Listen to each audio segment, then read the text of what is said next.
watching Lights Out with Fasil Khan. This is Lights Out. I'm Fasil Khan, joined by John Rawlings. We're here at the Tyson Fury Seferi press conference. John, how are you doing today? I'm good. I'm looking forward to the weekend. It's lovely to see Tyson back and great to be at a press conference where there's been such an enthusiastic turnout. A lot of journalists, internet journalists, newspaper journalists, radio and television. It's been good to see. You know, he brings a buzz back to the sport, doesn't he? Yeah, he definitely does. I mean, there's obviously a few giggles along the way, and we were very fortunate enough to get the Wheelstone Raider turn up and offer him and Seferi out. So definitely a lot of views coming out from that. Listen, it's been, as Tyson said, 2 years and 8 months. It's been a long time since we've seen him in the ring. How exciting is it for boxing that Tyson Fury is finally getting back into the ring on Saturday night? I think it's tremendously exciting because, you know, how much he brings back as a fighter remains to be seen. We hear great reports coming out of the gym, and but you always do, don't you? People always say they've had the best training camp and that they're in great shape, etc., etc. But how good as a fighter he is, well, time will tell. But as a personality being back here, I think it's great for the sport. And you know, we've got the Anthony Joshua Deontay Wilder situation. I don't think that fight's going to happen. I think probably Anthony's going to wind up fighting Alexander Povetkin. But the fact that Tyson Fury is right back in the mix, potentially, over the next year, I think is really exciting. I think that he will be moving back into world title contention, and people will be calling out for the big fights fairly soon. I was want to speak to you a bit about Anthony Joshua. I was speaking to a lot of fans from Manchester yesterday, and they say that it's a concern that Tyson's with Frank Warren and Eddie Hearn, is Anthony Joshua with Eddie Hearn. What do them two need to do, Frank and Eddie, to make this fight go ahead? If the fight's big enough, the promoters will work together. You know, I was there in 2003 when Mike Tyson fought Lennox Lewis. You know, one was a Showtime fighter, one was an HBO fighter. They came from rival promotional camps, but because the fight was so big, it got put together. And likewise with Floyd Mayweather and Manny Pacquiao. You know, they were not from the same camp. Floyd works for himself. Manny Pacquiao was with Bob Arum, but because it was such an enormous fight, the fight did actually take place. You heard Frank say, you know, let's forget about the TV companies, let's forget about the promotional rivalries, let's make this fight happen. And I think as long as the fans demand that fight will happen, I think that at some stage it's inevitable that it will, whether it's next year or the year after, who knows. But I think the fight will happen, and I think it's going to be a fascinating one when it happens, because Tyson Fury has that boxing skill. If he can stay motivated, stay fit, he's got the ability to give it a very awkward night for Anthony Joshua. Just touching on obviously a few other things. Billy Joe Saunders having to withdraw from the Martin Murray fight due to a hamstring injury. What does that mean for Martin Murray? And do you think that kind of signals that we are getting closer to a Golovkin versus Billy Joe Saunders fight? Well, it looks like it, doesn't it? If the smoke signals are to be believed, it seems that the possibility of Billy Joe fighting Golovkin is becoming more real. Martin Murray, I feel sorry for. Yeah. You know, Billy's out with an injury, and I know nothing more than that. Honestly, don't. So I take it at face value. Why hasn't it that it's been postponed for a later date? I mean, obviously the plan is to get another opponent in a couple of weeks on the 23rd to fight Martin Murray. But why haven't they set it for a later date? Because Martin Murray, obviously, you know. Well, that's a question. That's a question for Frank Warren. My view from outside, as a third party, as an observer, I would have thought, you know, you don't have to be a huge studier of boxing economics and boxing politics to realise that the Golovkin-Canelo fight is not going to happen now. Golovkin wanted to have same money as Canelo.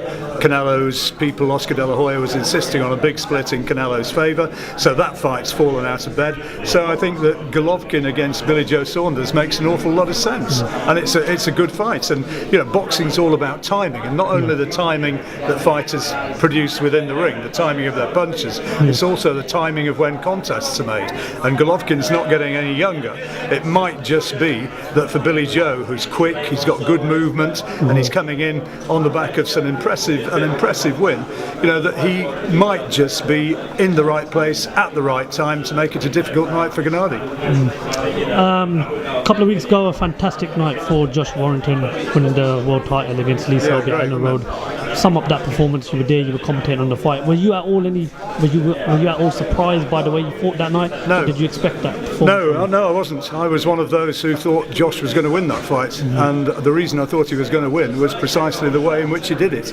I thought that he was, I always thought he had more boxing ability than the Selby camp were giving him credit for, and he fought a very cute, very smart fight. He didn't actually go in as an all-out aggressor, and I never thought he was going to. To actually put Josh down as a walk-forward, pressure, aggression fighter and nothing more is to sell him very, very short indeed. I don't know if you're old enough to remember when Marco Antonio Barrera fought Nazim Hamed. It was a similar thing. A lot of people, particularly in the Hamed camp, thought that he was just going to be walking forward and be able to make Hamed look brilliant, because Naz was essentially a counter-puncher, and Barrera never did that. Barrera fought as the counter-puncher and made Naz come looking for him, and in so doing he actually took away Naz's principal strength. He was, tactically it was a brilliant win for Barrera, and I think tactically Sean, Josh's dad, got it absolutely spot on against Lee Selby, and it was a tremendous fight. A lot of bravery from Selby as well. Let's not sell him short. Especially with the cuts to the eyes as well. I mean, he showed tremendous guts to keep going. But it was a great fight and a tremendous win for Josh Warrington, and it was a real Yorkshire success story, wasn't it? It was a man of the people, and it's reminiscent a little bit of the success of Ricky Hatton a few years ago, and that was a great night for Josh Warrington. I want to get your thoughts on Chris Eubank Jr. No one's has not really been on the scene since that defeat to George Groves. What have you made of Chris Eubank Jr. in his career so far? Do you think having his dad by his side has helped him in any way, or do you think he needs to just bring in someone else, or perhaps give Ronnie Davis a bigger role? He's made a lot of money, hasn't he? He has. And had a lot of profile. When you actually analyse what he's done, his two biggest tests against Billy Joe Saunders and against George Groves, he's come up short. Where he goes from here, only time will tell. I think he needs some. I think a common consent within boxing, it's not just me saying it, that he needs to have more coaching than he's getting now, and whether at the age of 28 it's too late to teach an old dog new tricks, that remains to be seen. There's a lot of people out there who think that Chris Eubank is a special fighter, and he might still have the hand speed and bravery to get some way towards fulfilling that belief, but I think technically he fell a long way short against Billy Joe, and even more so against George Groves, and he needs to look at his fundamentals if he's really going to fulfil the undoubted promise that he's got. Do you think we can see Chris Eubank fulfill that potential that everyone knows he's got? Who knows? Everybody has their own. I hope so. I really do hope so, because I think he's got a lot going for him. And he's a very strong lad. He's a likeable lad. He's good.